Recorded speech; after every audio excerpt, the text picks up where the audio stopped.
There is magic in the mundane, bliss in the banal. The day is your dharma. I'm your host, Amaryllis, Ayurvedic health counselor, yogini, and Akashic Records reader, and this is your life, altered. Hey, and welcome back to the Altered podcast. Hopefully last week you had a chance to listen to the episode as I discussed 2 mindset shifts that can help you implement the intentions that you were bringing in the new year or the lunar new year or really any time. So today I'm going to go through a couple more. They aren't so much mindset shifts, they're ways of working in your environment, but they still help you get your intentions out of your mind, off the paper, and really going in your life. And I'd forgotten about this, but there was a while back where when I came up with this word altered, at the altar of your life, I also loved the play on the word alter because I saw it also as a way to alter, ALTER, your life. And that's part of what I see habit change as being. It's bringing in spirit, and deep desires, but then also changes need to get made into your day to day because most people, I was the same way, and some things definitely still are that same way, that it doesn't feel sacred. It doesn't serve me in a higher way. It doesn't really help me be my best self. And we're not looking for perfection. It's just that I'm always on a growth path. I'm always looking to see how is it that I'm falling into a rut or habitual things or unconscious patterning, because I don't want that. I want things to be more conscious and aware so that I can make choices that help me,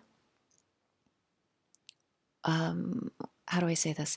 Really live the life that I came here to live, not based off of what anybody else thinks of my life or how society, the outside, would see my life, but how I feel about my life and how I'm navigating through my existence on this planet. So we are here to alter our life, ALTAR, bring in the sacred, the divine, highest self, spirit, and also alter with an ER, our life, so that it works for us, so that it's in alignment with spirit, our highest selves, etc. However you see it. So these 4, between last podcast and this podcast, these 4 things really help you and facilitate that altering with an ER, the altering, the shifting, the changing of your life from the day to day. As a reminder, I now have PayPal and Venmo set up. The links are in the show notes below. So if this podcast is benefiting you, if it's inspiring you, if it's educating you, whatever, and you would just like to say thank you and help support the podcast, by all means, please follow the links below and show your support. I am deeply grateful. Also, as a heads up, next week on Tuesday, we have just a spectacular moment in time with the numerology of 2/22/2022 on a Tuesday. And this, I think, is going to be an extremely special day. And any time that you can set aside for contemplation, meditation, quietude, so that you really connect with highest self and the divine, I think would be a great idea. I know that I'm going to personally be spending a lot of time, especially in the wee hours of the morning and throughout the day, off and on, in meditation and kind of doing the ceremonial things that I do to connect with, the beyond. So because it's such a special day, I'm going to record a guided meditation visualization for you. It's going to be the podcast that comes out on Monday. And so it's a little bit early, but you're welcome to do this. I'll call it a meditation visualization on Monday evening because you're still, depending on your time zone too, I guess, you're still in the frequency of this time. Anytime on Tuesday, even, carrying over into the next day, Wednesday morning. So this is going to be something for you to listen to as you're resting, before bed or any time that you're just kind of taking a break, taking a nap, that you can listen to, tune in, and access your highest potential. I guess that's briefly how I'd sum it up. So stay tuned. That's going to be released on Monday. And whether or not you listen to this, meditation visualization on Monday, Tuesday, Wednesday, whatever you do, make sure that you take a moment to acknowledge the fact that the calendar has, this numerology and that means something. Okay, so let's get into these other two. They're not mindset shifts, these two that I'm introducing today. They're ways of navigating your environment. The first one is called architecting your environment. Architecting your environment. So I got this from the book that I had mentioned on the last podcast. It was from, let's see, sorry, I'm getting the book, Body Thrive by Kate Stillman. And I'll put a link in the show notes also. So this book is primarily about implementing Ayurvedic habits into your lifestyle. But Kate Stillman, when she started writing this or doing the program, even before she wrote the book, doing the program for this with people, she realized, well, people can't make these changes in their lives without also supporting habit change. So, she did a lot of research into habit change theory, and there's big money now into habit change science. It is a science, a social psychology, self-psychology. And so in the first chapter, she breaks down several of kind of these habit shifts and things to be aware of and to recognize and to know before you get started in this program. So if you'd like to take a look at that, you're more than welcome to. But like I said, most of the book is on Ayurveda and how to implement some really key habits into your day-to-day life that are applicable to everybody. I highly recommend the book, but I get that that's not what this podcast episode is about. So, and also one that's just on habit change science is called Atomic Habits by James Clear. And he also has more about architecting your environment. What does that mean? It essentially means that you are shaped by your environment, your surroundings, a lot more than you realize. And your environment can support you or it can work against you if you're conscious and aware of that. So when you get into this habit of architecting your environment, you're recognizing that the space around you can help you bring in and support and continue and really anchor in those intentions and habits that you'd like to bring into your life. Typically, what's happening in our environment, meaning most likely the home or the workspace, is that things are set up to continue the momentum of the old. The old ways, the unconscious patterning, the habitual movements of how you move through your space and the ways that you're doing it. It's almost robotic. And not that that is bad, but if you're moving through robotic, unconscious ways in your environment and those are patterns that don't serve you or don't support what you're trying to do differently, then it can be problematic because you're going to be working against the environment that's set up for you that was of the old. So does that mean rehauling, revamping everything? No, of course not. back to the previous episode, it's about easeful and small. So architecting your environment means bringing things into your space, whatever space that really is, that cue you, that kind of trigger you. Trigger not as in a negative response, but help you remember, oh yeah, I want this.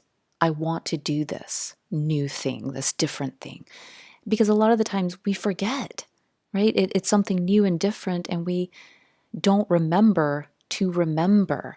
So setting up your environment and little cues in your environment helps you to remember, oh, right, there's this thing that I want to do that I made a decision about when I was in a very conscious and aligned place and really said to myself, this is something I want. It's that reminder for you. What are some examples of this? What does it really mean? What am I really talking about? Well, a personal example, a couple of them, is that several years ago I was looking to start tongue scraping. Look into that if you don't know what that is. It's this little metal device that you use to scrape all the gunk off the back of your tongue that deposits there while you're sleeping. So you're supposed to do this right when you wake up. And I thought, okay, well, how am I going to remember this? So I decided to leave it out on the counter. I don't usually leave things on the counter in the bathroom. I don't like that, visually. But as I'm trying to set up a new habit, I want to alter the environment and do something different. So when I bought that tongue scraper, I would leave it out on the counter so that in the morning when I went into the restroom, I'd be like, oh, yep, that's what I want to do. I want a tongue scrape. Let me do that real quick.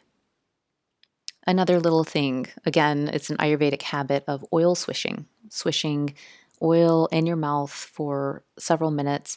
It's great for oral hygiene, dental health. So how am I going to remember to do this? I put it in a little bottle, and then I decided to leave it in my shower so that I would see it. So when I got into the shower, I was like, oh, yep, oil swishing. And I decided that that was the best time to do it because I'm not talking to anybody in the shower. I'm not going to be interrupted. So it was a perfect time. My daughter's not going to come in and start talking to me. Great time to oil swish. How was I going to remember to do that? I left it in a little bottle on the shelf in my shower so that every time I got in the shower, when it was, just starting as a habit, I was like, yep, oh, there it is. Yep, gonna start oil swishing. Those are a couple of examples where I set things out so that I would remember. There's another idea that you want to put the thing maybe that you don't want to do, make it so that it's harder to get to or harder to do, and the thing that you do want easier. So an example of that, I heard about somebody because they were trying to drink less coffee and they wanted to drink more tea. So in order to discourage that coffee habit, they put the coffee maker away. They put it underneath the counter because it's so easy. If it's sitting right there out on the counter looking at you, all you got to do is just pop that little thingy in and boom, got your coffee. It's so easy. And it's looking at you all day. You're like, oh yeah, coffee. I want coffee. So in order to kind of architect the environment so it made it harder to drink coffee so often and so easily, this person decided, they had their morning cup and then, they cleaned it out and put it under the counter. So if they wanted coffee again, they were going to have to get underneath there. And they put it, kind of in an inconvenient spot. They were going to have to get underneath there, dig it out again, put it back on the counter, plug it in.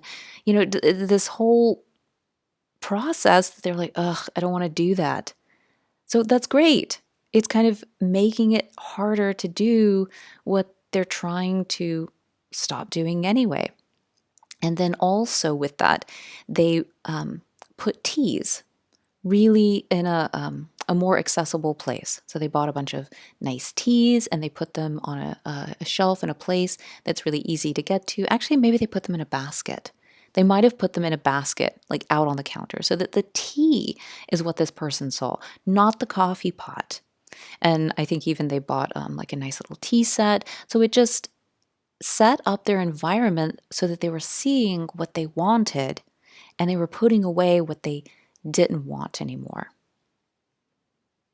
I was reading in this book, Atomic Habits, and there's millions of dollars, probably millions upon millions of dollars that are spent in market psychology and how to place items in front of people so that they purchase them.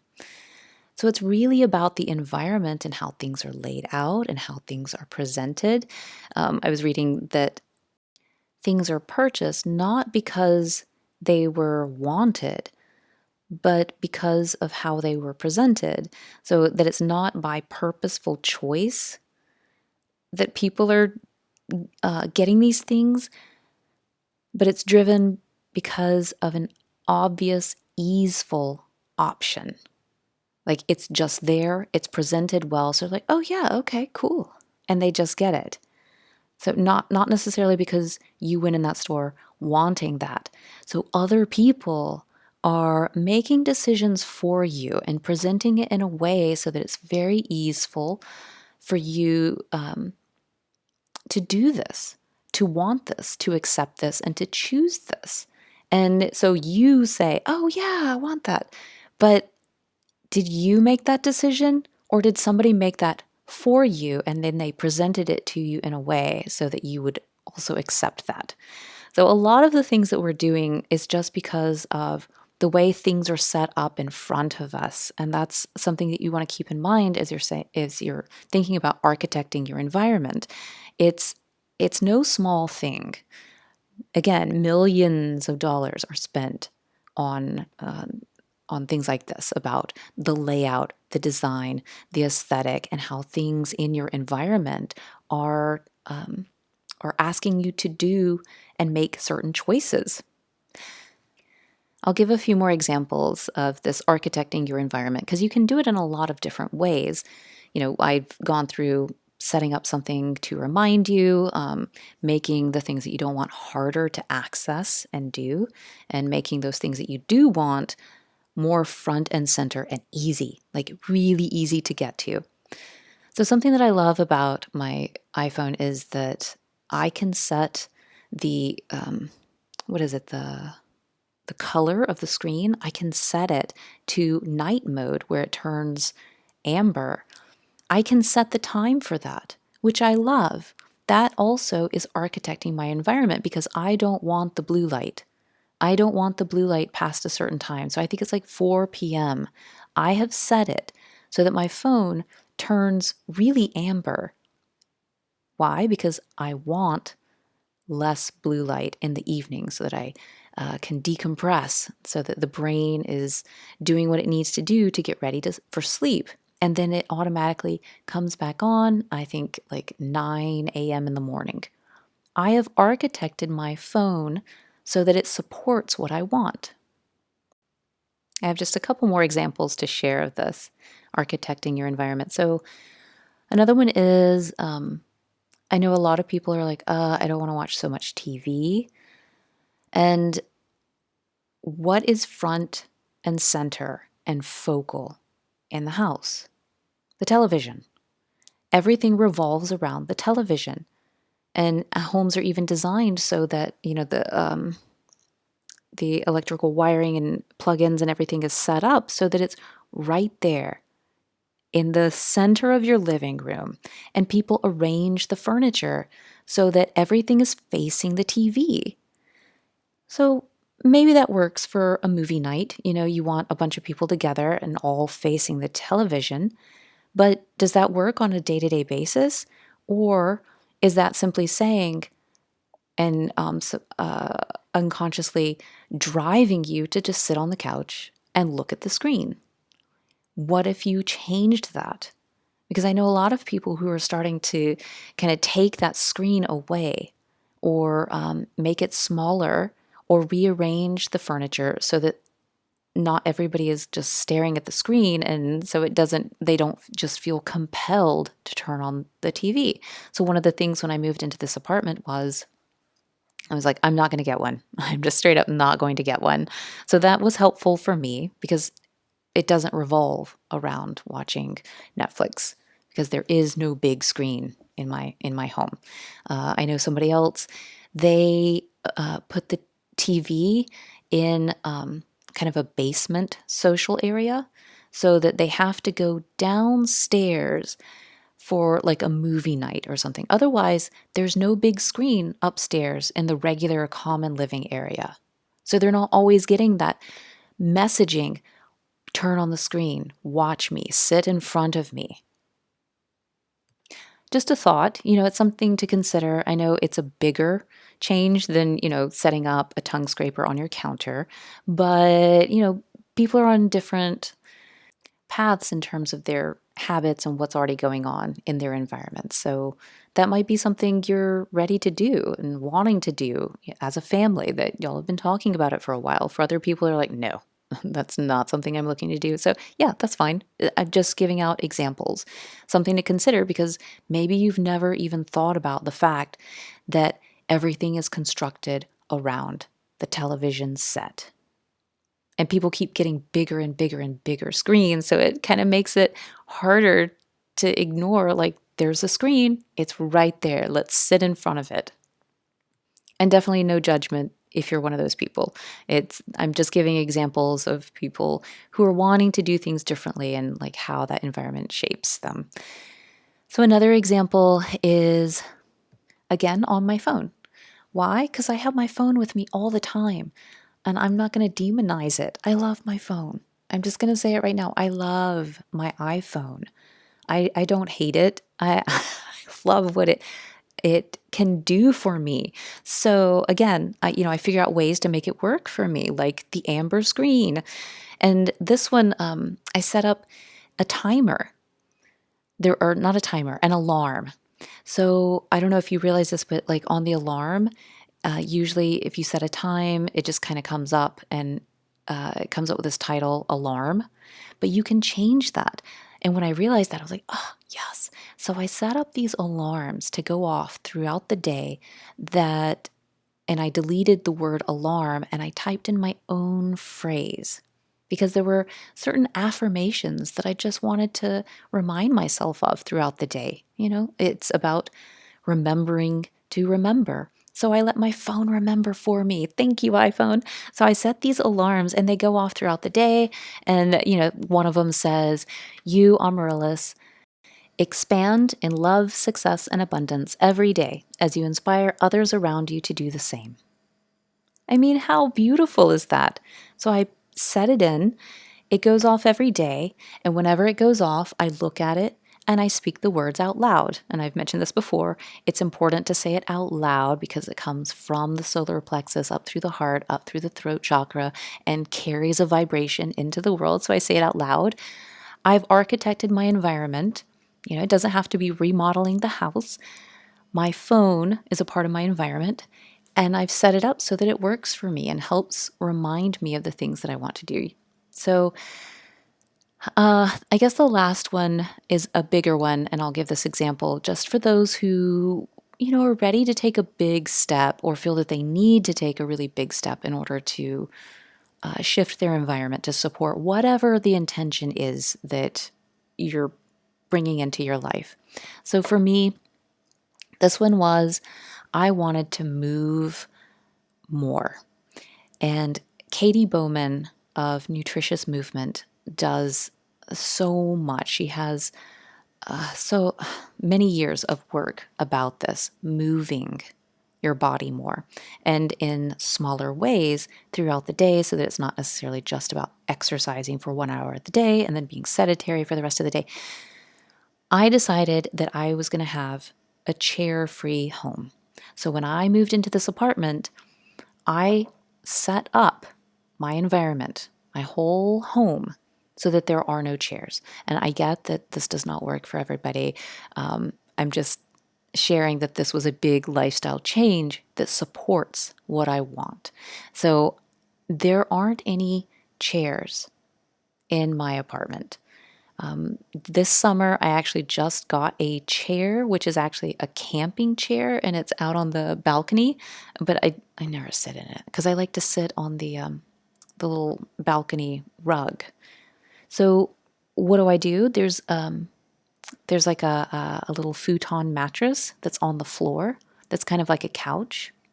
And even right now, as I'm sitting here recording this podcast, I'm sitting on the floor and I keep having to adjust my positioning. And that's the point. I wanted more movement and moving in different ways, sitting in different ways. There's so many different ways that I sit on the floor and, on this little futon. And then also my dining table, because it's myself and my daughter. I got like this IKEA table and then I had the legs shortened so that I could sit at it like kind of more style that you would see in Asia, where they sit and eat, not in a chair, but kind of on the floor or on a mat, a little cushion. So that's what I've set up in my apartment because I wanted my legs and hips to move more in my own home. Because where else was I going to get that? How else was that going to happen? It wasn't going to happen with a 1 hour yoga class once or twice a week. It happens all day, every day. And so it's an example. And again, it's not any sort of expectation, but it's just a way of saying I set up my home to support what I wanted. And that was a really big shift. And, it's possible because it's something I wanted and my daughter's really young. So I'm like, well, this is just how we live. And it's also how a lot of people across the globe live. So, what I get in Western world, it's very different. It's like, whoa, what do you mean there's no chairs?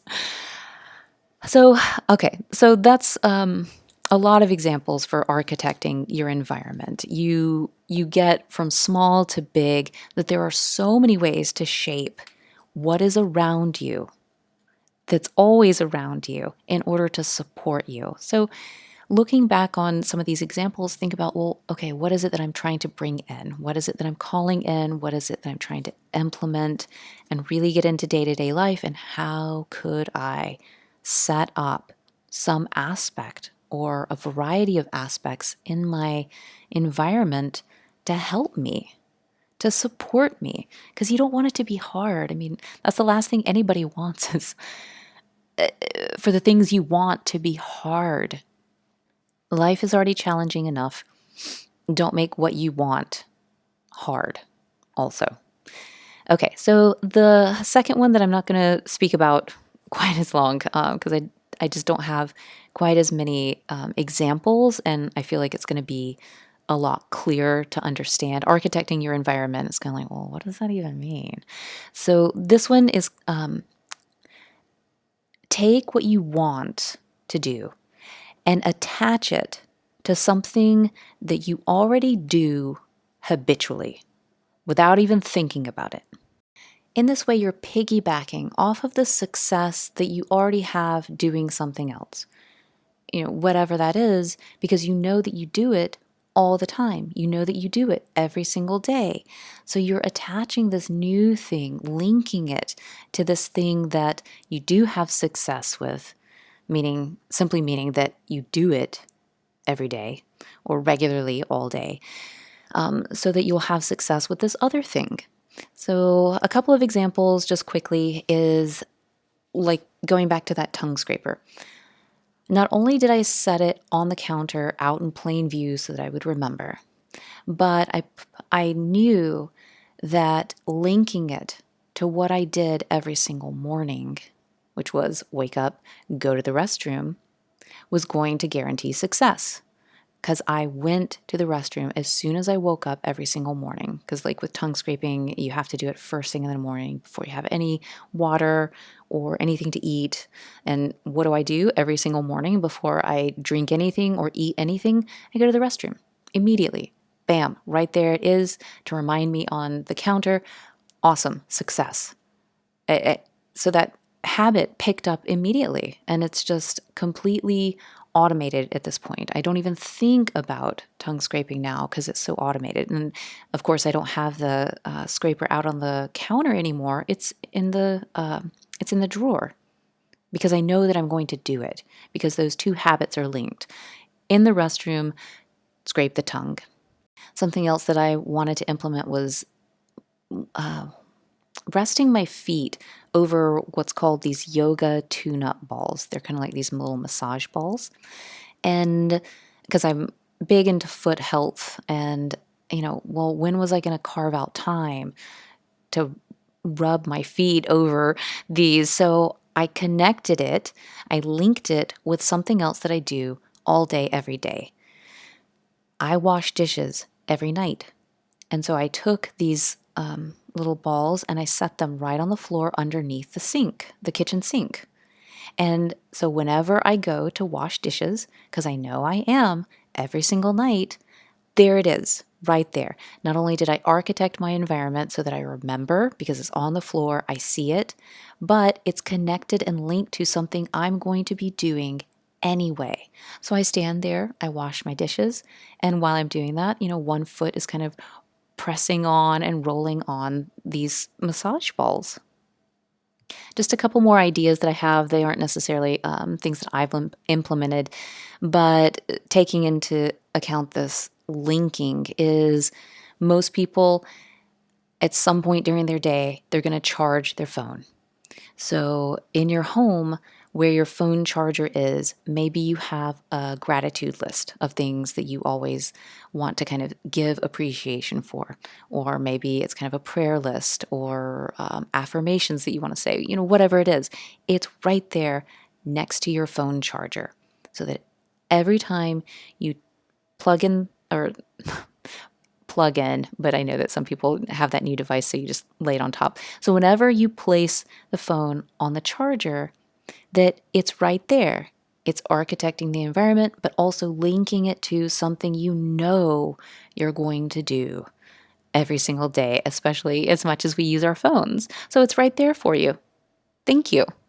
Something else, a lot of people walk their dog, at least twice a day. So what's something that you could link to walking your dog? So right before or right after you walk your dog, maybe something that you're wanting to put into place is, doing some stretching, just a couple of yoga poses. So maybe every time you go get ready to walk your dog, that you do a couple of poses. Nothing big, nothing huge, nothing serious, nothing that requires yoga pants and being barefoot. Maybe just a couple of things where you're like, and maybe you get your dog to do it too. And, pup is then doing downward facing dog with you. And then go about your walk. But you're linking it. So then in your mind, all of a sudden, those two things are going to fuse together so that you're not even going to forget anymore because they're linked. They're neurologically in the brain fused as together. They're now chunked. And that's what you're really wanting so that you don't have to remember. It's automatically happening. And using that Kaizen method of slow incremental changes day by day, you're finding, I'm a little bit more flexible. I feel like I'm moving better. Okay, please let me know how these ideas this week and maybe even from last week are affecting your life and maybe what you're planning on doing and how you're going to shift things, how you're going to alter your life. And I will be back with you on Monday for that guided visualization meditation for the 2/22/2022 portal on Tuesday. Blessings, everybody. Remember that spirit guides but never decides. How will you choose this hour, this day, this week at the altar of your life? Thank you so much for listening. If you feel called, subscribe to the podcast, leave a review, and share it. Also, connect with me and discover more on Instagram at Amaryllis_Fernandez. Until next time.